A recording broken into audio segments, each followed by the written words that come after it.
بسم اللہ الرحمن الرحیم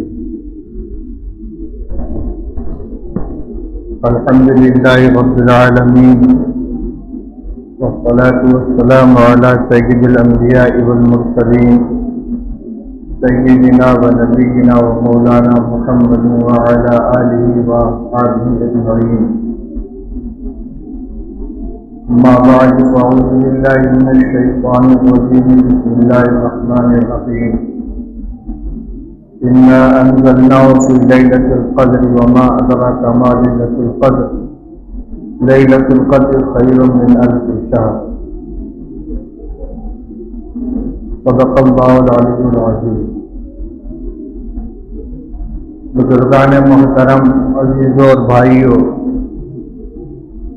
رمضان مبارک کا دوسرا عشرہ قریب الختم ہے اور آخری عشرہ شروع ہونے والا ہے۔ یہ بات بار بار ہمارے اور آپ کے علم میں آتی رہتی ہے کہ رمضان مبارک کے تینوں عشروں کی اپنی کچھ خصوصیات ہیں اور اہمیت کے اعتبار سے رمضان مبارک کا آخری عشرہ سب سے زیادہ قیمتی ہے۔ ایک تو اس بنیاد پر کہ یہ جہنم سے خلاصی کا عشرہ قرار دیا گیا ہے۔ دوسرے جو زیادہ اہم بات ہے وہ ہے اس آخری عشرہ میں شب قدر کا پایا جانا،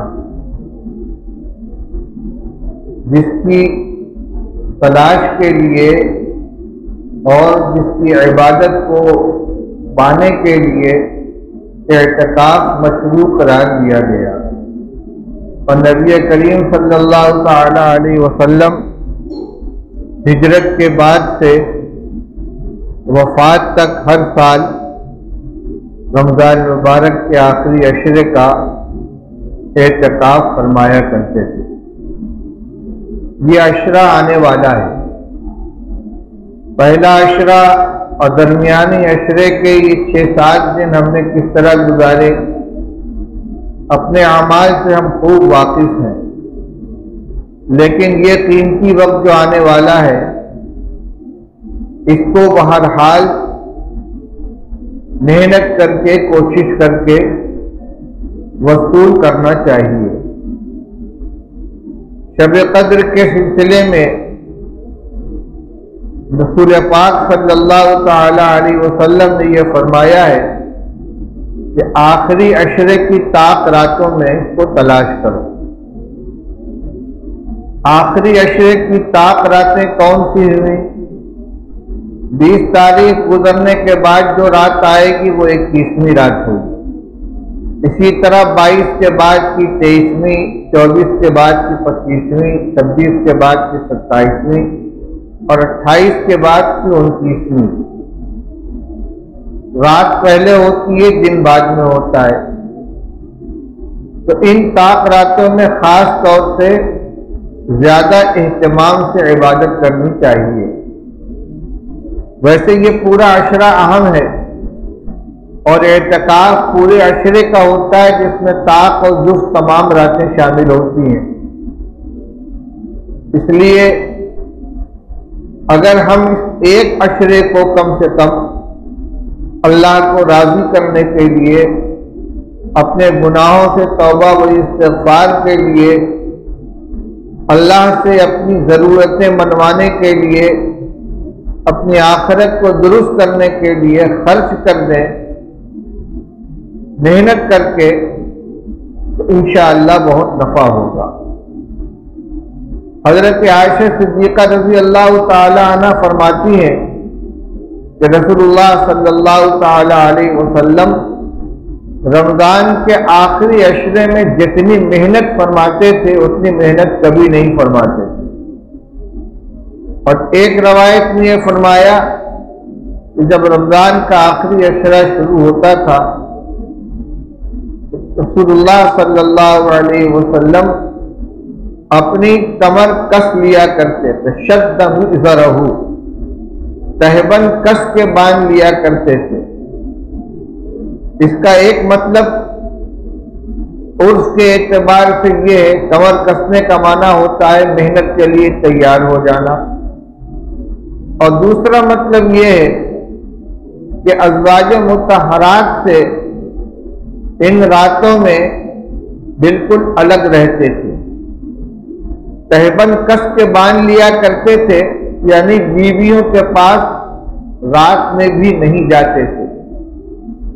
ایک تو اعتکاف کی وجہ سے کہ اعتکاف مسجد کے اندر ہوتا ہے اور اعتکاف کے اندر اپنی گھر والی سے علیحدگی رہتی ہے، دوسرے اس عشرے کے اہتمام کی وجہ سے۔ چنانچہ حضرت عائشہ رضی اللہ تعالی عنہا اس عمل کی نسبت آخری عشرے کی طرف فرما رہی ہیں۔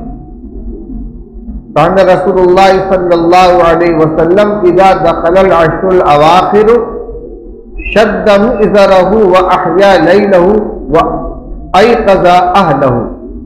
تین عمل بتلایا، جب آخری عشرہ آتا تھا تو آپ کمر کس لیا کرتے تھے، پوری رات جاگ کر عبادت سے بسر فرماتے تھے، اور اپنے گھر والوں کو بھی جگاتے تھے، ازواج مطہرات کو بھی بیدار رکھتے تھے۔ یہ رسول اللہ صلی اللہ تعالی علیہ وسلم کا عمل تھا، ہمیں بھی اس سنت پر عمل کرنا چاہیے۔ جتنا بیدار رہ سکیں اتنا رات کو عبادت کے اندر اپنا وقت گزاریں، اور اپنے گھر والوں کو بھی بیدار رکھیں۔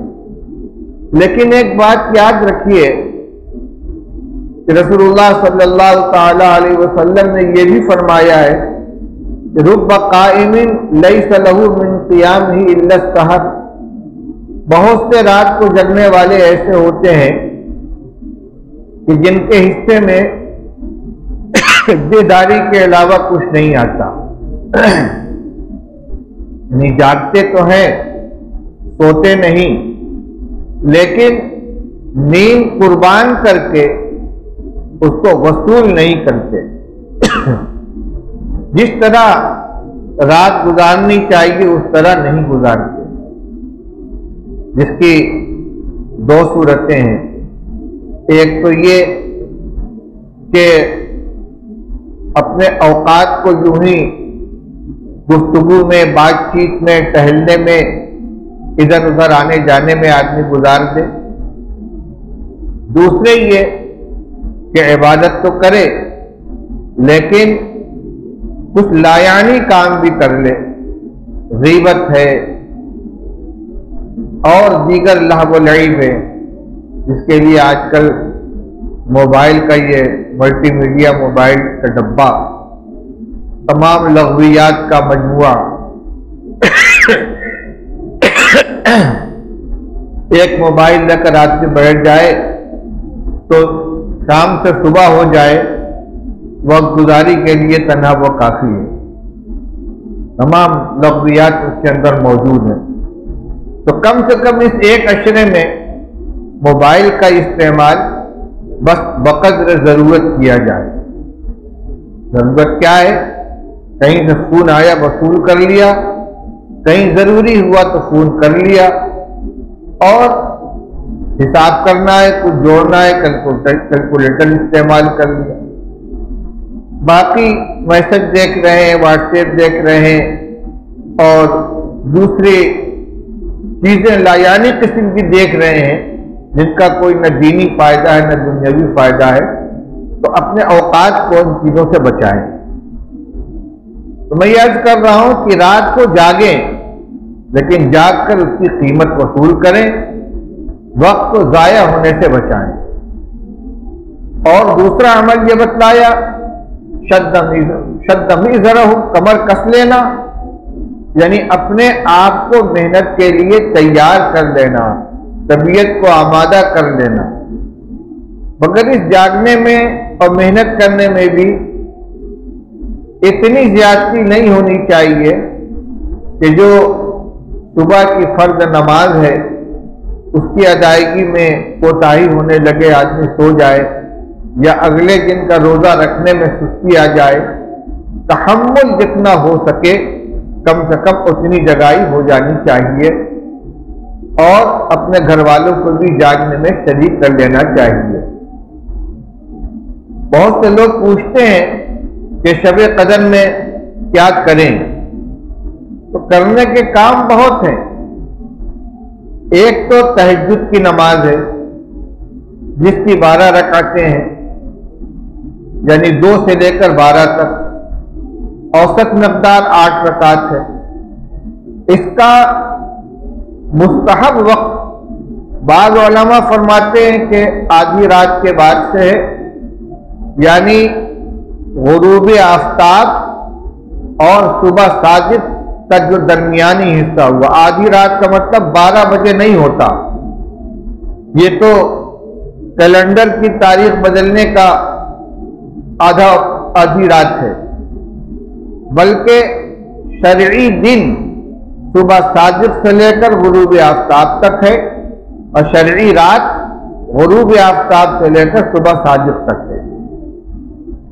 تو آفتاب ڈوبنے کے بعد، یعنی روزہ افطار کرنے کے بعد سے لے کر سحری کا وقت ختم ہونے تک کا جو وقفہ ہے، اس کا جو درمیان ہوگا، آدھا ہوگا، وہ ہوئی نصف شب۔ اس کے بعد اگر تہجد کی نیت سے نماز پڑھی جائے تو ادا ہو جائے گی، لیکن زیادہ بہتر وقت ہے 2/3 رات گزر جانے کے بعد، جب 1/3 بچے، یعنی اگر 9 گھنٹے کی رات ہے تو غروب آفتاب کے 6 گھنٹے بعد جو 3 گھنٹہ اخیر کا بچے گا وہ تہجد کا وقت ہے، اور اس میں بھی پہلا آدھا زیادہ افضل ہے، یعنی آخری تہائی کا پہلا آدھا۔ اگر کل 6 حصے کرے تو 5واں حصہ، ثلث آخر کا نصف اول، یہ افضل ہے۔ ویسے سحری کا وقت جب تک ہے تب تک تہجد کا بھی وقت ہے۔ تو عام راتوں میں تو معمول لوگوں کا یہی رہتا ہے کہ سحری کے لیے جب اٹھتے ہیں تو اس وقت تہجد کی نمازیں ادا کر لیتے ہیں، لیکن کم سے کم جو ایام باقی رہ گئے ہیں، اور ان میں بھی خاص طور سے شب قدر یعنی آخری عشرے میں بالارادہ خاص طور سے تہجد کے لیے بیدار ہو کر تہجد کے مستحب وقت میں تہجد کی نماز ادا کرنی چاہیے۔ دوسرا عمل ہے قرآن پاک کی تلاوت کا۔ تلاوت جتنی زیادہ سے زیادہ ہو سکے کریں، لیکن اس میں 3 باتوں کا خیال رہنا چاہیے۔ ایک تو یہ کہ تلاوت زبان سے پڑھنے کا نام ہے، زبان سے حروف کی ادائیگی ہونا ضروری ہے۔ بعض لوگوں کو دیکھا کہ قرآن پاک سامنے رکھا ہوا ہے اور انگلی چل رہی ہے آیت کے اوپر، اور نہ ہونٹ کو کوئی حرکت ہے نہ زبان کو کوئی حرکت ہے، تو یہ قرآن پاک کا مطالعہ ہوا، قرآن پاک کا دیکھنا ہوا، یہ تلاوت نہیں ہوئی۔ تلاوت زبان کا عمل ہے جس میں زبان کو حرکت ہونی چاہیے، ہونٹ کو حرکت ہونی چاہیے۔ دوسری بات یہ کہ قرأت کا 2 درجہ ہے، ایک ہے جہر اور ایک ہے سر، ایک زور سے اور ایک آہستہ۔ زور کا مطلب یہ ہے کہ پاس والے بھی اس کو سن لیں، یعنی کم سے کم جہر، پاس والا اس کو سن لے۔ اور آہستہ کا کم سے کم درجہ یہ ہے کہ اپنی آواز اپنے کان میں آ جائے، بالکل آواز پیدا نہ ہو، صرف ہونٹ حرکت کر رہے ہیں تو شبہ ہے کہ یہ تلاوت معتبر ہوگی یا نہیں ہوگی۔ اس لیے کم سے کم اتنی آواز سے تلاوت کرنا چاہیے کہ اپنی آواز اپنے کان کے اندر آ جائے۔ اور جب کئی لوگ بیٹھے ہوئے ہوں تو زیادہ زور سے تلاوت نہیں کرنی چاہیے، تاکہ ایک کے پڑھنے سے دوسرے کے اندر خلل نہ پڑے۔ تیسری بات تلاوت کے سلسلے میں یہ ہے کہ رسول اللہ صلی اللہ علیہ وسلم نے ارشاد فرمایا اقرأوا القرآن ما اختلفت قلوبکم، کہ قرآن کی تلاوت اس وقت تک کرو جب تک تمہارا دل لگے۔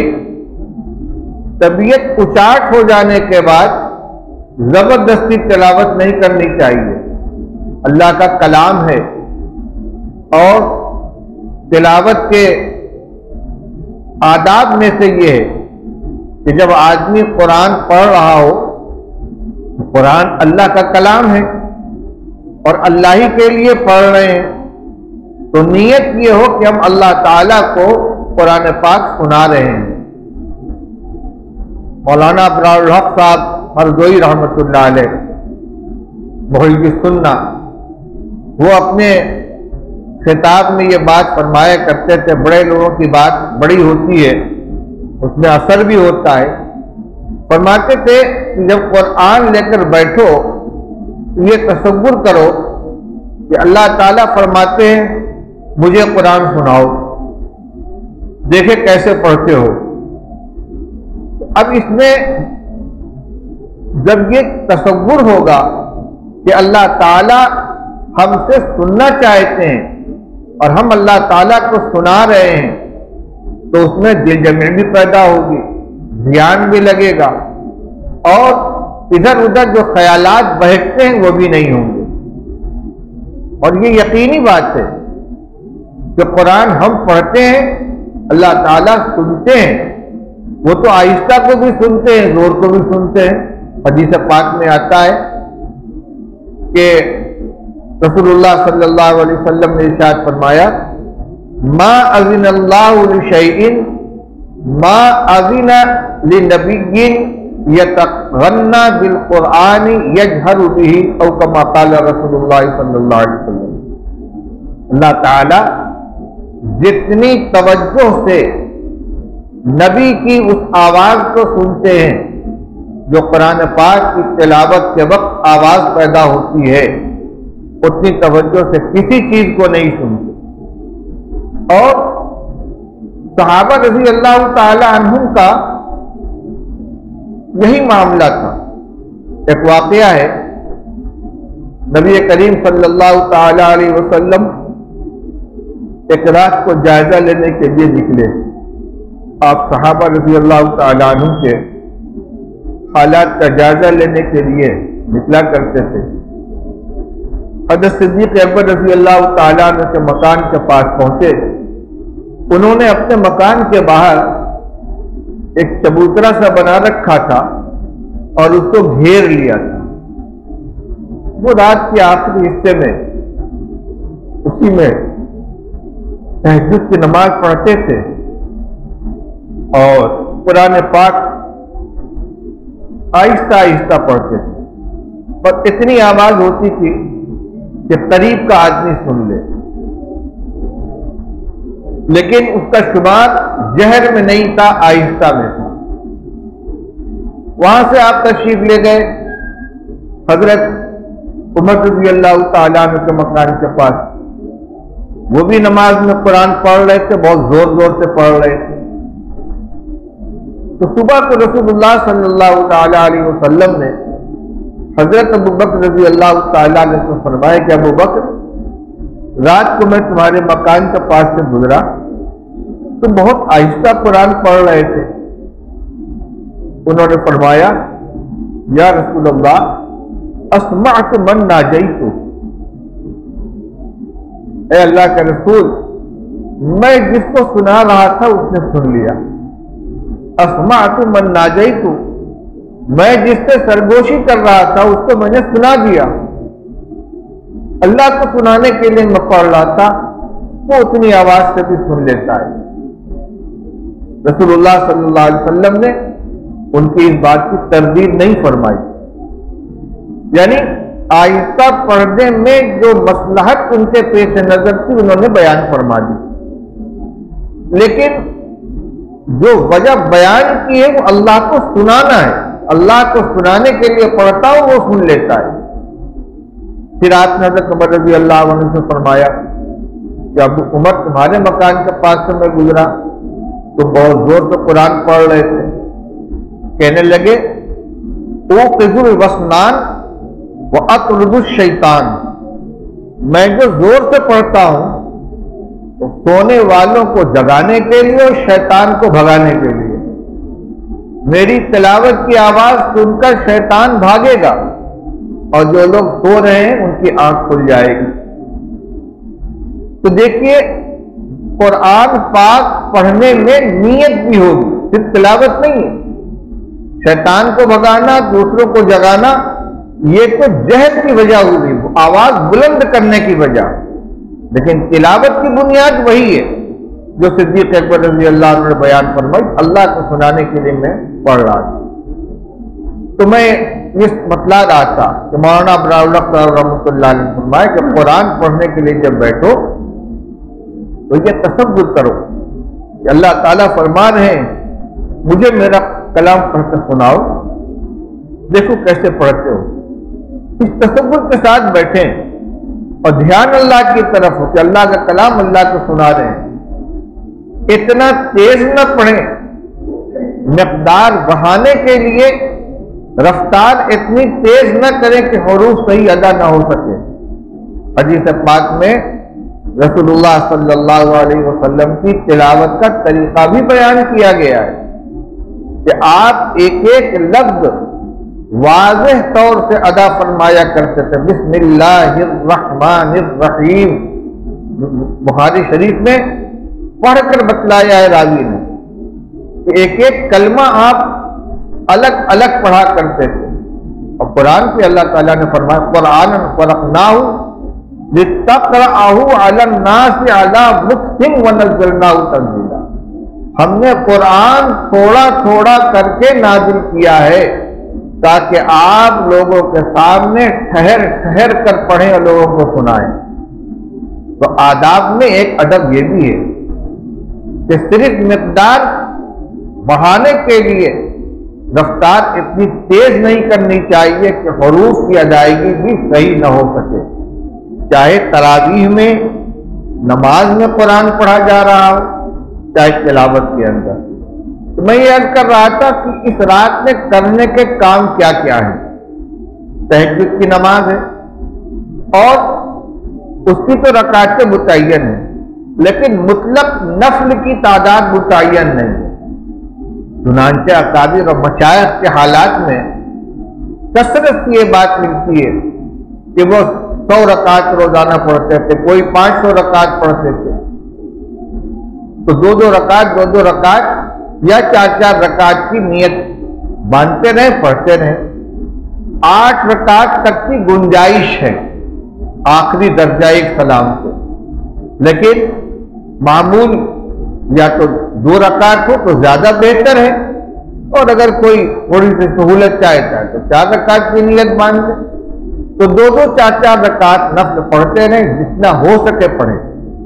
قرآن کی جتنی سورتیں یاد ہیں ان کو اپنی نفل نمازوں کے اندر دہراتے رہیں۔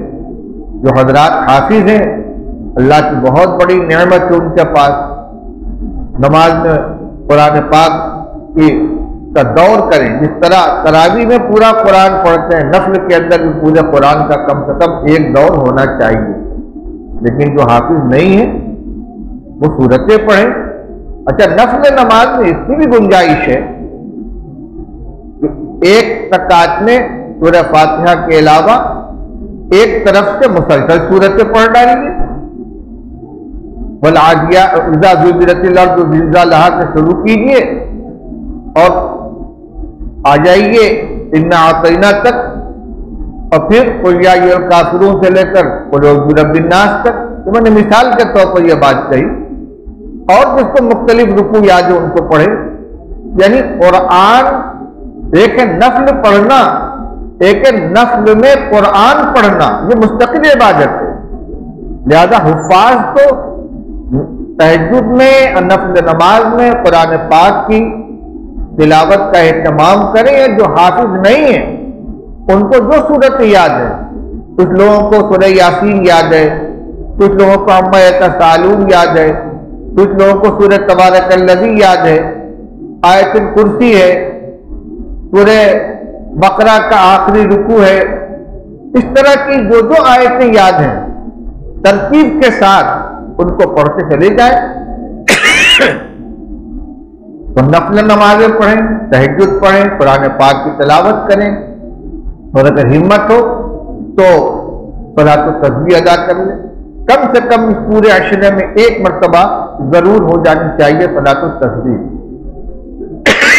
دو باتیں اور، ایک تو دعاؤں کا اہتمام، دعا مانگنے کا اہتمام ہونا چاہیے، اور دعا صرف فرض نماز کے بعد ہی نہیں ہے، بلکہ یوں کہیے کہ صرف نماز کے بعد ہی نہیں ہے۔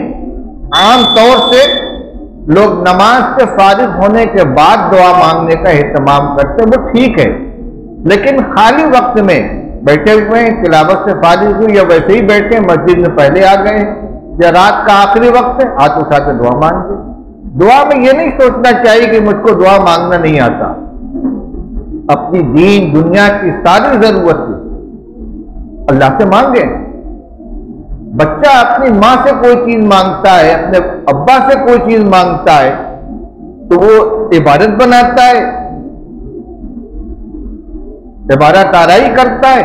نہیں، اللہ تعالیٰ تو ماں باپ سے کہیں زیادہ شفیق و مہربان ہے، ان کو تو مانگنا پسند ہے، اس لیے جیسے آتا ہو مانگے۔